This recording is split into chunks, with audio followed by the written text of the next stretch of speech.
Good morning, नमस्ते, नमस्कार साथीहरूको सबैजनालाई मेरो मिनी ब्लगमा आज पनि म आइसकेको छु है। अनि हजुरहरूले देख्न सक्नुहुन्छ म चाहिँ यस्तो ठाउँमै हुनेछु किनभने आज गाईलाई घाँस काट्नुपर्ने थियो। त्यसैले म खेतमा जाँदैछु गाईलाई घाँस काट्नको लागि। के गर्नु साथीहरू, काम गर्नै पर्छ होइन। हजुरहरूले त देख्नुहुन्छ होला बसिरहेको, तर होइन म चाहिँ अब जहिले सुकै फोनमा गएर हिँड्नु पनि पाइँदैन होइन। त्यसैले कहिलेकाहीँ चाहिँ म बोकेर हिँड्छु अनि भिडियो पनि बनाउँछु है साथीहरू। देख्न सक्नुहुन्छ यस्तो जङ्गल छ, त्यो पनि हिँड्नुपर्छ होइन। अहिले चाहिँ 6 बजिसक्यो, 6:30 भइसक्यो।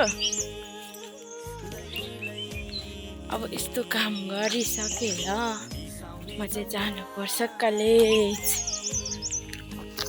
काम त गर्नु पर्यो नि त। बिहान बिहानै हिँड्नु साह्रै राम्रो हुँदो रहेछ है साथीहरू।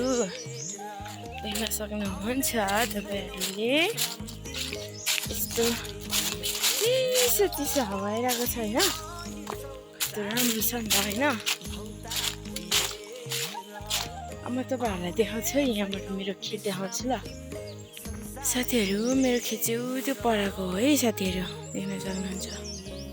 यहाँबाट अलिक राम्रोसँग देखिँदैन, त्यो है मेरो खेत चाहिँ। घरमा मम्मी र म मात्रै भएकोले धेरै गाह्रो हुन्छ है साथीहरू।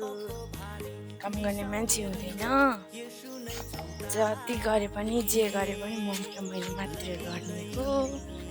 त्यसैले काम चाहिँ धेरै हुन्छ है साथीहरू। हजुरहरूलाई म देखाउँछु नि अरू बेला पनि है साथीहरू। अघि मैले हजुरहरूलाई घाँस काट्न आएको भनेर भनेको थिएँ होइन। अब घाँस काटेर एकदम तयारी भइसकेको छ साथीहरू। अब यो घाँसलाई भेला पारेर घर लिएर जानुपर्ने छ।